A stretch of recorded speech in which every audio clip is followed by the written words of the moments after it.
Selamat sore Bu Catherine. Selamat sore, Mas Wira. Sehat Bu di Bandung Bu ini ya? Iya betul, Mas Wira juga sehat kan? Ya, Di mana nih? Di Malang ya, Mas? di Malang Bu. Oke Bu Catherine, sore ini kita akan coba sedikit diskusi tentang apa itu human entrepreneurship di era pandemi ini ya, terutama di 2021. Nah Bu, mungkin untuk mempersingkat waktu, seperti kita ketahui, human entrepreneurship ini kan dibawa oleh ICSB, oleh mantan presidennya ICSB, Profesor Kim Ki-chan di tahun 2015. Nah, dari 2015 sampai tahun 2021 ini bagaimana sih Bu penerapan human entrepreneurship itu atau perkembangannya seperti apa? Iya, um, betul. Jadi human entrepreneurship itu dibawa sama Profesor Kim Ki-chan dari konsepnya Korea ya sebenarnya, Profesor dari Korea yang melihat bahwa seorang wirausaha yang baik itu harus mampu untuk membisakan atau memberdayakan baik dari sisi keberlanjutan usaha maupun dari sisi modal insani atau hal-hal yang terkait dengan kemampuan pembisaan atau kemampuan dari para orang-orang talenta-talenta modal insani yang ada di usaha tersebut gitu ya, termasuk dirinya sendiri. Nah, konsep ini sangat menarik dan kemudian kalau untuk konteks Indonesia tentunya ini adalah konsep atau model kewirausahaan yang sangat-sangat pas. Dari zaman dulu sebenarnya Indonesia lebih menekankan pada hal-hal seperti itu. Kan kita punya modal sosial yang kuat yang benar-benar menunjukkan bagaimana kita saling empati, saling silaturahmi dengan orang lain gitu ya, yang mana dalam usaha kadang-kadang itunya yang kebablasan ya nggak, silaturahmi dan hubungan dengan manusianya. Nah, konsep itu dari sisi Indonesia adalah konsep yang sangat baik karena bisa melihat nilai-nilai asli budaya Indonesia pada bisnis. Jadi gimana kita tantangannya lebih melihat pada bisnisnya seperti apa yang harus dikembangkan. Sementara kalau di dunia barat malahan mungkin yang tadinya fokusnya di bisnisnya saja mulai menyentuh pada aspek manusianya atau aspek mengembangkan talenta-talenta yang ada. Nah, semakin ke sini batas antara dunia timur, dunia barat, yang satu melihatnya sisi kapital, modal ya untuk barat, dan Indonesia atau timur yang biasanya melihat modal insaninya atau orangnya, itu batas itu semakin menghilang. Jadi menurut saya dari 2015 sampai sekarang penguatan pada konsep atau model human entrepreneurship ini ya semakin kuat.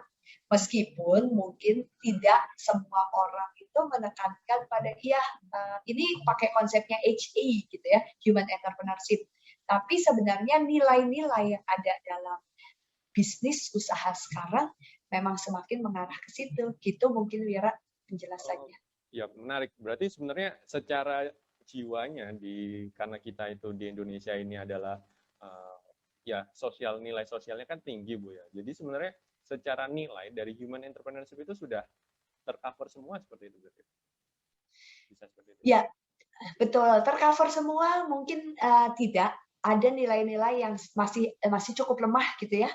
Uh, apalagi nilai-nilai contoh nih ya, kalau dari siklus manusia itu salah satu yang agak sulit untuk diukur itu adalah etika gitu. Hmm. Standar etika itu kan berbeda-beda. Nah, ini nih kadang-kadang masih ada tarik-tarikan antara etika etika yang dimaksud di sini adalah etika bisnis atau etika dari sisi memahami orang gitu ya, memahami manusia-manusianya. Dalam kacamata yang luas ya kita lihat etika bisnis gitu. Tapi kan cara penilaiannya bisa jadi agak-agak agak-agak berbeda, persepsinya itu tinggi nih. Jadi sisi orang, sisi siklus dari human dalam human entrepreneurship memang di satu sisi kadang-kadang ya, kadang-kadang memang masih multi interpretasi. Tapi ya kita bergerak terus untuk penyamaan persepsi buat semua orang. Yang penting kan sebenarnya apa? Yang penting sebenarnya semua usaha ini semakin bergerak maju dan semakin memberikan kemampuan bagi semua orang yang ada dalam usaha itu untuk berkembang juga gitu ya. Betul Bu. Jadi sekarang semua mengarah bukan hanya sekedar bisnisnya, jadi human-nya mulai diperhitungkan betul. Nah, ini menarik ini Bu, tahun akhir ini karena ketika ya dari 2015 sampai saat ini human-nya mulai diperhatikan oleh bisnis. Di mana human itu kan pasti kita harus bersosial, harus ketemu dan lain-lainnya. Nah, 2020 seperti kita ketahui Bu, kena pandemi ini, di mana kita kan nggak bisa kemana-mana sekarang. Bisa dibilang tidak sosialnya berkurang lah gitu. Nah, apakah ini menjadi sebuah hambatan Bu dalam penerapan human entrepreneurship atau bagaimana? Atau sebaliknya? Iya, betul. Itu memang jadi tantangan. Betul, pandemi ya sangat menyedihkan ya, karena pandemi ini kemudian berkelanjutan secara apa namanya sosial kita juga jadi terbataskan. Tapi disinilah sebenarnya tantangan gitu, tantangan kita untuk semakin memperkuat human entrepreneurship ini. Kalau saya lihat sih dalam banyak usaha malahan jejaring itu malah semakin diperkuat. Karena semua menjadi sadar bahwa saya tidak bisa jalan sendiri. Usaha saya tuh kelas coding gitu ya. Saya nggak bisa jalan sendiri dengan akhirnya nggak ada siswa yang tatap muka, semuanya tetap harus lewat kelas online. Artinya saya juga harus mencoba melihat platform apa yang terbaik untuk dipakai oleh yang lain. Kemudian juga mulailah kemudian berjejaring lebih banyak dengan mitra-mitra yang mungkin awalnya tidak kita pikir itu mitra.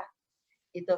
Jadi yang tadinya BUMN gitu atau yang tadinya malah sekolah yang tadinya kita pikir kompetitor gitu, itu jadi sesuatu yang menjadi mitra kan. Gimana kita bisa semakin berkembang bersama contohnya gitu. Nah, itu adalah salah satu sebenarnya proses belajar untuk memahami model entrepreneurship manusia ini, human entrepreneurship ini menjadi lebih baik. Karena di sisi manusianya kita berusaha untuk semakin memberdayakan. Bukan hanya memberdayakan usaha kita sendiri. Bukan, kan namanya punya usaha pasti punya orang-orang ya yang harus digaji gitu. Jadi kan kita berpikir untuk ya gimana nih supaya kita bukan jadinya malah lay off atau memecat orang-orang tersebut, merumahkan dan tidak menggaji gitu ya. Jadi ada proses empowerment, pemberdayaan dari sisi itunya dengan semakin mempertajam sebenarnya model bisnis kita. Penajaman model bisnis itu kan sebenarnya penentuan visi, envisioning gitu dari siklus atau dari sisi bisnisnya. Nah, mungkin nggak semua orang melihat seperti itu, maksudnya nggak semua orang melihat seperti itu dalam arti ini tantangan loh sebenarnya. Jadi model-model apapun udahlah kita nggak terlalu peduli. Tapi sebenarnya dalam alam bawah sadar tapi dalam praktek yang kita jalankan, sebenarnya kita mempertajam model human entrepreneurship ini. Gitu. Di empowerment dan envisioning. Ya. Ini azan, ini saya pause dulu biar nggak bocor Bu ya. Siap. Nah, Bu, berarti kan ada pola baru ya dengan adanya pandemi ini, nilai-nilai sosial kita sebenarnya tidak hilang ya, malah berubah channelnya ya Bu ya. Yang tadinya harus tatap muka dan merasa ya udah yang saya dapetin adalah yang ada di depan muka saya. Nah, dengan ada pandemi ini jejaring itu malah lebih luas juga sepertinya. Iya, betul. Setuju. Sebenarnya kalau kita bicara masyarakat 5.0 ya sebagai kelanjutan dari revolusi industri 4.0 gitu yang masyarakatnya yang berjejaring dari berhubungan secara fisik maupun secara secara virtual, secara online. Pandemi ini di satu sisi melatih atau exercising gitu ya, melatih kita untuk memahami itu secara lebih cepat. Meskipun tetap aja pasti masih ada usaha-usaha yang belum sanggup untuk lari ke sana. Balik lagi tantangannya adalah jejaringnya tadi, jejaring yang memungkinkan semua saling belajar dari yang kecil maupun yang besar. Karena kayaknya kalau kita bicara dalam industri sekarang, semakin banyak nih usaha-usaha yang tidak bisa berjalan sendiri, meskipun dia sudah cukup besar dan udah menengah ataupun besar gitu ya, tanpa melibatkan partisipasi dari usaha yang lebih kecil. Ya, pada saat tidak menggunakan human entrepreneurship model, usaha besarnya bisa aja melibas usaha-usaha kecil tersebut gitu ya. Nah, harapannya memang dengan prinsip-prinsip dari human entrepreneurship ini bukan melibas tapi malah benar-benar bekerja sama karena semuanya sama-sama belajar. Yang kecil ini kan memang terbukti lebih agile, lebih lincah pada kondisi-kondisi krisis gitu ya. Pandemi ini sebagai salah satu krisis lebih lincah. Kenapa? Karena modal tidak besar, aset juga terbatas, sehingga resiko yang ditimbulkan atas segala kasus kondisi krisis ini juga cenderung resikonya menjadi lebih rendah. Yaitu yang di satu sisi menjadi modal mereka untuk kemudian bekerja sama dengan usaha-usaha yang besar. Dan usaha-usaha yang besar harus lebih mampu untuk kemudian mau bekerja sama dengan usaha-usaha kecil ini. Harapannya sih pada saat ada kesepakatan untuk menggunakan siklus human, orang ya kemanusiaan, sama siklus bisnis secara bersama-sama, mudah-mudahan proses kolaborasi itu berjalan dengan lebih baik. Wah, ini menarik karena oke lah, let's say kalau misalkan yang kecil-kecil yang perusahaan yang baru atau kecil seperti Bu Catherine tadi bilang kan mereka lincah Bu ya. Dengan ada pandemi seperti ini mereka bisa bergeraknya lebih lincah lah, tidak terpengaruh. Nah, sekarang pertanyaannya adalah kalau misalkan yang udah perusahaannya itu udah establishnya well established di bawah bagannya itu sudah jelas, sudah ibarat bola itu tinggal ngelinding aja kan kayak itu Bu ya. Nah itu kalau mau menerapkan human entrepreneurship itu bagaimana Bu ya? Atau ada apa yang harus dilihat? Ya, nah dalam kondisi pandemi ini ya, dalam kondisi pandemi ini, kalau ngelihat dalam kondisi pandemi ataupun juga ke depannya ya, mungkin model human entrepreneurship untuk usaha-usaha yang udah besar gitu, itu harus didampingi dengan kreativitas dan inovasi yang mungkin tidak terlalu terlihat nih kalau kita ngomongin hanya model human entrepreneurship ini. Kreativitas sama inovasi ini artinya kan nggak bisa kita hanya mempertahankan model bisnis yang ada dengan melatih atau memberdayakan orang-orang yang ada dalam usaha kita, tapi juga menambahkan aspek inovasi, aspek kreatif pada orang-orang yang ada. Nah, banyak usaha-usaha besar akhirnya di satu sisi ini di dalam tanda kutip dimakan atau kalah dari startup digital yang nilai aset barangnya tuh cenderung rendah gitu ya. Kalau yang baru-baru dengar katanya misalnya ya Giant mau tutup gitu di Indonesia gitu, dan udah cukup banyak usaha-usaha lain yang juga kayaknya kalah gitu. Nah, kenapa itu tutup gitu misalnya, atau kenapa usaha-usaha itu kurang bertahan? Mungkin mereka tetap tidak secara bisnis kalah, gitu. Tapi orang-orangnya mungkin jadinya kan orang-orangnya itu pada saat memang bekerjanya dengan dibantu untuk empowerment atau pemberdayaan, mereka tetap tumbuh sebagai orang-orang membuat bisnis-bisnis lain yang lebih kecil gitu. Itu misalnya skala-skala kecilnya.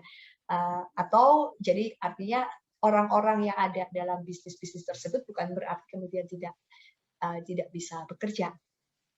Kalau usaha besar tersebut menjalankan si human entrepreneurship, karena orang-orang ini mampu untuk melakukan usaha-usaha meskipun dalam level yang lebih kecil-kecil. Atau itu kan bicara soal bagaimana si orang-orang tersebut terbekali inovasi. Atau memang secara bisnis kemudian dia mungkin jatuh dulu, tapi kemudian melakukan inovasi dari bisnisnya. Yang sempat heboh nih ya, digosipkan bangkrut tahun lalu, McDonald's gitu ya, McD gitu ya di Indonesia.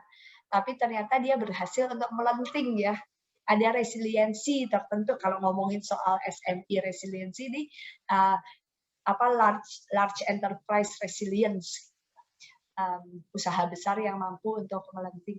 Bahkan ramai juga soal akhirnya secara viral dia bikin jenis makanan paket baru yang banyak banget yang mau pesen sampai akhirnya malah ditutup lebih karena masalah yang lain gitu, masalah pandemi gitu. Tapi itu bukti bahwa usaha besar sekalipun kalau melakukan inovasi tetap bisa bertahan, inovasi dan kreativitasnya.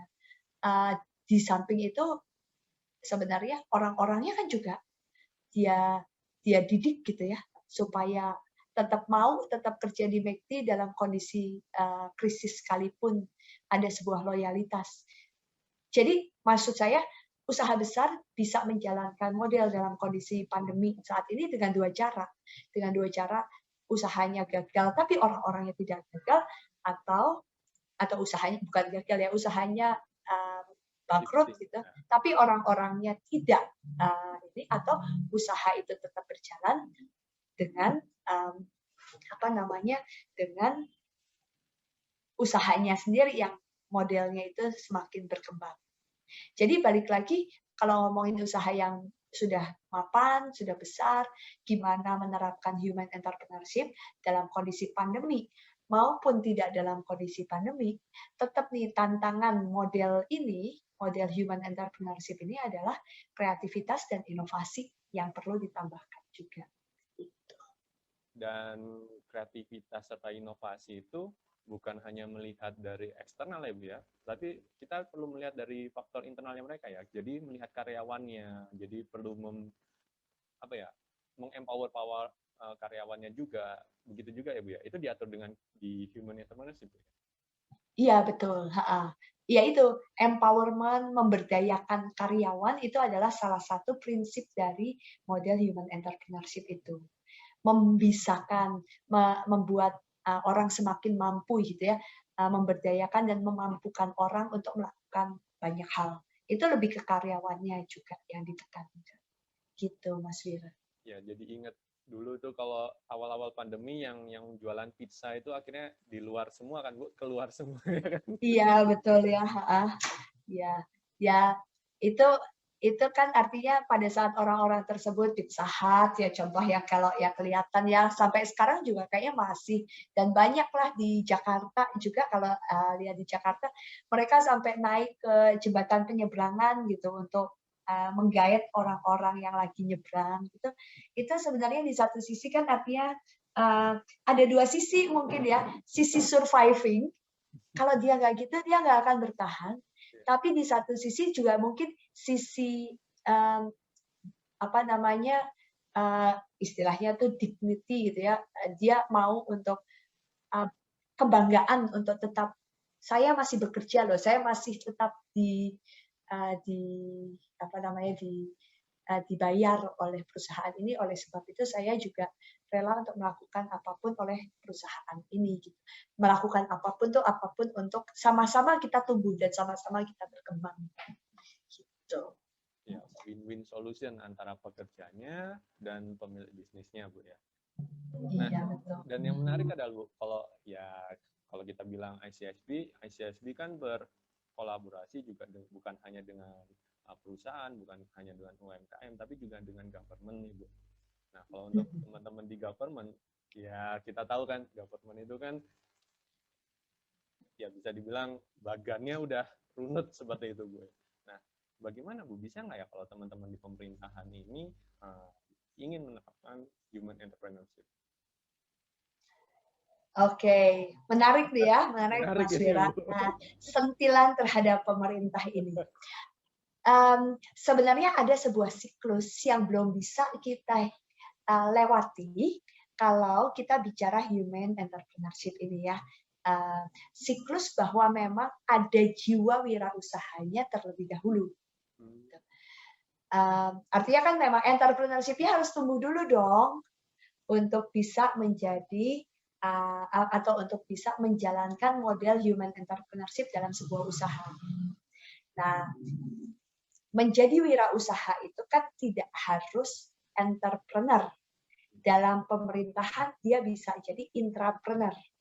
Jadi dia memiliki kreativitas, inovasi, dan kemudian punya gaya berpikir untuk memajukan, mengembangkan institusinya, lembaganya, pemerintahan, kementeriannya kah, pemerintah daerahnya kah. Itunya yang perlu ada dulu, Mas Wira, menurut saya sebelum lari ke human entrepreneurship. Nah, sebelum sampai ke situ ya dia mungkin tidak bisa berpikir dalam kacamata bisnis, kacamata gimana saya bisa membuat dinas saya atau kementerian saya lebih baik daripada dinas lain. Ada sebuah antusiasme untuk mengembangkan itu. Setelah itu baru kemudian bicara soal human entrepreneurship.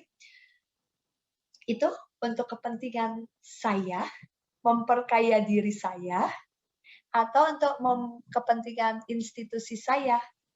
Kita bicara etika di sini. Saat masuk ke situ, nah itu kan itu kan sebenarnya prinsip-prinsip dari model human entrepreneurship yang bisa diterapkan di pemerintahan. Ideal nih ya, utopia sedikit lah ya, berpikir utopis sedikit. Kalau model human entrepreneurship ini dijalankan di pemerintahan gitu, harusnya korupsi itu tidak ada. Karena kan sebenarnya dia akan menggunakan etika. Sama juga bisnis yang menjalankan etika kan seharusnya juga tidak melakukan selipan-selipan uang gitu ya, ataupun melakukan kolusi gitu ya contohnya. Jadi sebenarnya tantangan, tapi sebenarnya bukan sesuatu yang mustahil pada saat si para SKPD gitu, ASN, aparatur sipil negara ini kemudian mampu untuk berintrapreneur dalam lembaganya, dia sebenarnya satu langkah lagi untuk bisa menerapkan model dari human entrepreneurship ini saat dia melakukan etika dan empati dengan lingkungan sekitarnya, dan kemudian mengajak yang lain untuk berpikir untuk mengembangkan dinas ya, kalau ngomongin dinas atau kementeriannya secara bersama-sama, ya itu udah jadi modal yang kuat gitu. Ya, karena ini jadi hal yang menarik, Bu ya. Karena kan sekarang baik di teman-teman kedinasan, di teman-teman di pemerintahan, itu semua banyak gerakannya itu lari ke arah UMKM. Mereka melatih, memberdayakan teman-teman UMKM. Nah, jadi kan maksudnya itu bagaimana caranya biar mereka itu ketika melatih atau bercerita atau membuat sebuah kegiatan itu yang ya sesuai dengan human entrepreneurship untuk para UMKM tadi, begitu Bu ya. Itu tetap harus intranya harus kuat dulu. Iya, betul, setuju. Nah, sebenarnya ini nih, kalau kita lihat nih, kalau dari pemerintahan level yang paling kecil aja ya, desa gitu. Sekarang kan ada banyak tuh BUMDes. Saya sih nggak perlu menyebut BUMDes mana, tapi kan kita kalau misalnya sering lihat BUMDes, bisa lihat nih mana sih BUMDes yang sukses. Suksesnya emang sukses dan akhirnya memang itu bermanfaat bagi masyarakat, bagi warga desa tersebut, mana yang akhirnya bermanfaat bagi hanya para pengurus BUMDes, betul ya? Pada saat hanya pada pengurus BUMDes ya belum tentu itu menjalankan prinsip ini human entrepreneurship. Pada saat dia tidak berjalan dengan baik, bahkan belum tentu dia punya jiwa entrepreneurship. Nah, Itu sebenarnya di satu sisi untuk pemerintahan bisa dilihat dari level desanya di situ. Kemudian kalau kita bicara di level yang lebih dinas gitu ya, dinas koperasi, UKM, nah prinsipnya sama sebenarnya, bagaimana manfaat yang diterima oleh UMKM itu. Bisa juga sih bandingin misalnya dinas koperasi dan UKM mana nih, kota atau kabupaten mana, beda nggak hasilnya? Gitu ya kayaknya ya. Jadi kan itu memang semakin berguna bagi usaha-usaha UMKM di sekitarnya. Keren, berarti UMKM kita semakin keren, Bu ya. Semakin Iya, resilient. betul. Nah, Iya, menarik. iya. Bu, kita sudah membahas penerapan human entrepreneurship ini dari sisi enterprise-nya. Dan lalu kita dari sisi regulatornya, udah kita beri insight nih bagaimana tentang human entrepreneurship. Nah, sekarang untuk yang paling kecilnya gitu ya, untuk teman-teman yang founder startup atau UMKM baru, ini hal-hal apa saja Bu yang harus diperhatikan ketika membangun usahanya dengan apa ya, mengedepankan sisi-sisi human entrepreneurship. Nah, menarik juga nih ya Mas Wira. Apa namanya? Ini cocok banget, khususnya kalau yang untuk para startup, UMKM ini cocok banget nih antara human entrepreneurship sama tema Hari ICSP, lagi, Hari UMKM Internasional ini. Ini cocok di mana topiknya soal SME resilience kan, demi resiliensi UMKM dalam masa pandemi ini untuk menuju kepada keberlanjutan gitu ya, kira-kira ya seperti itu. Nah, Mas Wira sendiri kan juga salah satu ini nih pengusaha startup ataupun UMKM gitu ya. Mungkin cerita sedikit dulu deh dari sisi Mas Wira nih, resiliensi dalam kacamata resiliensi gitu ya. Karena nanti pasti nyambung ke human entrepreneurship. Resiliensi dalam usaha nih gimana nih untuk Mas Wira? Apalagi usahanya Mas Wira nih adalah salah satu yang sangat terdampak gitu ya dengan pandemi saat ini di dunia turisme. Coba, saya malah mau dengar dulu nih ceritanya Mas Wira. Oke, ya jadi saya sharing. Oh ya Bu, jadi kalau kebetulan saya lebih banyak bergerak di pariwisata yang let's say dengan adanya pandemi ini tidak ada tamu atau tidak ada wisatawan yang berkunjung kan seperti itu. Di awal tahun, nah, kami sama teman-teman di Freeport itu bukannya kami tetap di dunia pariwisata dengan istilah kami gini, kalau misalkan dulu kami mencoba mendatangkan wisatawan ke tempat destinasi wisata, baru berkegiatan wisata di tempat-tempat wisata. Nah, sekarang kami yang membawa produk-produk wisata ini ke orang-orang, jadi ke tamu-tamu, jadi ya kalau bahasa ininya ya jualan produk dari tempat-tempat wisata seperti itu. Itu yang kami resilience-nya kami di situ, gitu. Mengangkat yang tadinya wisatawan datang, nah sekarang kami yang datangi wisatawan seperti itu. Nah, dari cerita Mas Wira tadi, sebenarnya untuk bicara resiliensi bagi UMKM atau bagi startup ini pada kondisi pandemi ini, cerita ini sangat menunjukkan siklus dari model human entrepreneurship itu. Jadi apa yang dilakukan Mas Wira sebenarnya sebagai startup nih ya, boleh dong pilihannya saya ganti usaha aja lah, saya udah punya skill, saya punya kemampuan untuk melakukan usaha kok, pengalaman saya udah banyak, saya ganti aja pivot gitu ya, pindah aja.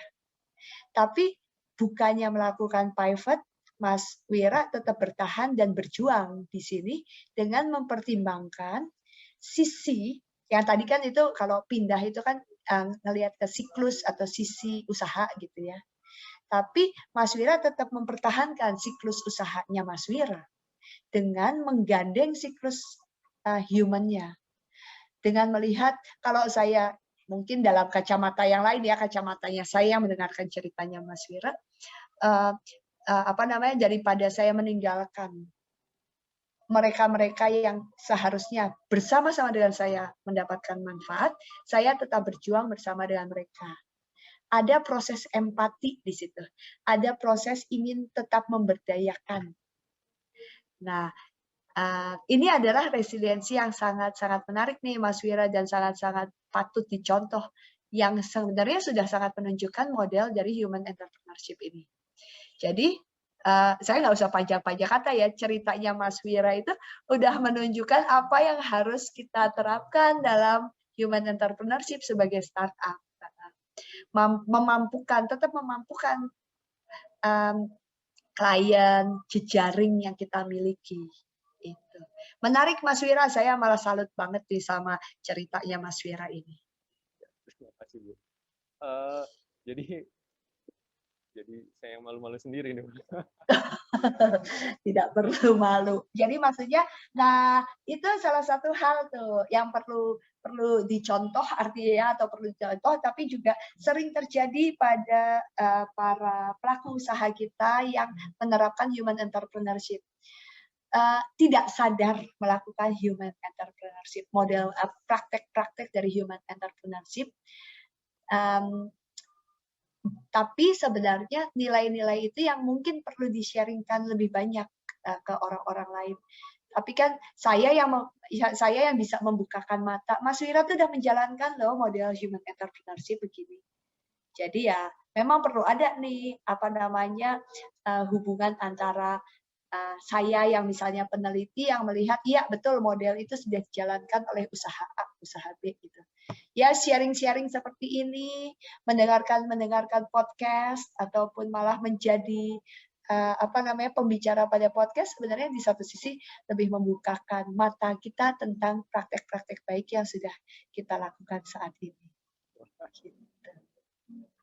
Terima kasih Bu Catherine. Ini kita udah ngobrol cukup lama nih, hampir 1 jam Bu, terkait human entrepreneurship yang tidak terasa Bu. Iya betul.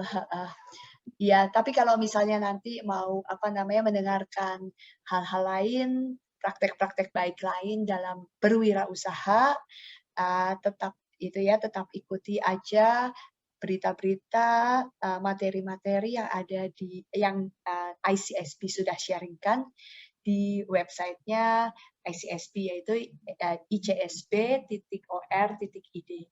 Gitu ya Mas Wira ya. Itu terkait podcast kita juga semua topik-topik lain ada di situ ya, di icsp.or.id. Iya, betul. Baik, terima kasih Bu Katrina sudah meluangkan waktu untuk ngobrol santai dengan teman-teman dengan saya. Saya ucapkan sehat terus Bu. Ditunggu kumpulnya lagi, semoga kita bisa kumpul kopdar lagi kan. Betul. Pasti ya udah nggak sabar meskipun tetap ya. Salah satu bentuk resiliensi bertahan untuk menunggu sampai kondisinya sangat kondusif gitu ya Mas Wira.